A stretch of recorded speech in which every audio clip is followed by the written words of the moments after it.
La deuxième édition de l'étape sénégalaise des rendez-vous de l'Association professionnelle des sociétés de gestion et d'intermédiation de l'UEMOA s'est ouverte ce mercredi 16 avril à Dakar autour du thème « Avec la bourse, investir aujourd'hui pour mieux vivre demain ». Cette rencontre a pour objectif de mettre en lumière les opportunités d'investissement offertes par la bourse régionale ainsi que par les institutions financières de l'UEMOA. Mamadou Ndiaye, conseiller technique du ministre sénégalais des Finances et du Budget, a rappelé l'importance de la rencontre. Ce rendez-vous a permis de poser les jalons, en tout cas, d'une discussion continue entre les acteurs et les populations, les investisseurs, bien entendu les régulateurs, pour échanger sur les enjeux de la bourse, mais surtout faire participer, disons, à la vulgarisation du marché et tout ce qui est opération de bourse pour mieux développer justement l'écosystème.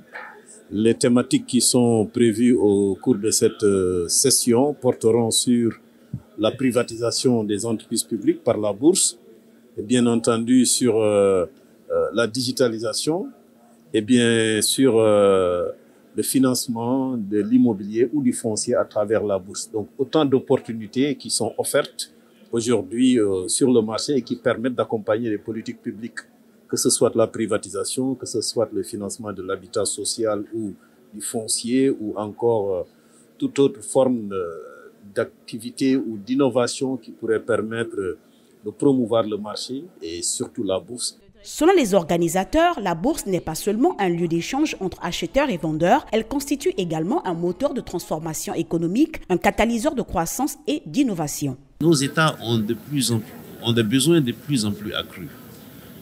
Alors, vous voyez, tous nos pays ont des plans de développement qui s'étalent sur... généralement, ils font des plans de 5 ans, 10 ans. Et vous regardez un pays comme la Côte d'Ivoire, le plan de développement requiert 50 000 milliards sur 5 ans. Le Sénégal, on va vous parler de 20 000 milliards sur 5 ans. Alors, mais comment mobiliser tout ça? Si on a un marché, et généralement, vous allez peut-être constater, on voit que les États vont souvent sur le marché international pour mobiliser.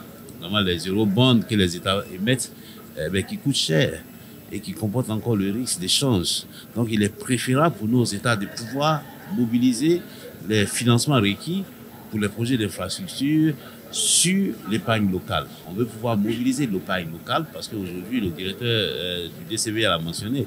Sur les 8 pays, on n'a seulement que 200 000 comptes titres ouverts. 200 000 comptes titres sur une population de 150 millions. Bon, ça veut dire qu'on a... Et ça se voit de manière pragmatique sur le terrain. Alors, une étude a été faite par l'AMF l'année dernière qui a montré que 80% de la population n'a jamais entendu parler de la bourse. Ils n'ont jamais entendu parler du DCBR, ils n'ont jamais entendu parler de la BFM. Comment on peut mobiliser l'épargne locale dans un contexte où les populations ne connaissent pas le marché financier? Donc voilà ce qui explique notre démarche. Et quand vous voyez la thématique qu'on a choisie, investir aujourd'hui pour mieux vivre demain, mais on essaye de parler aux populations. On essaye de parler au plus grand nombre. On veut parler aux citoyens lambda à Dakar, autant de la même manière aux citoyens lambda à Lomé ou à Abidjan. Pour leur dire que vous pouvez épargner. C'est vrai, vous pouvez épargner sur d'autres supports, l'immobilier, que tout le monde comprend facilement. Mais la bourse est peut-être plus attractive que les autres supports. Mais on veut leur montrer ça. Donc, il y a de l'éducation financière à faire.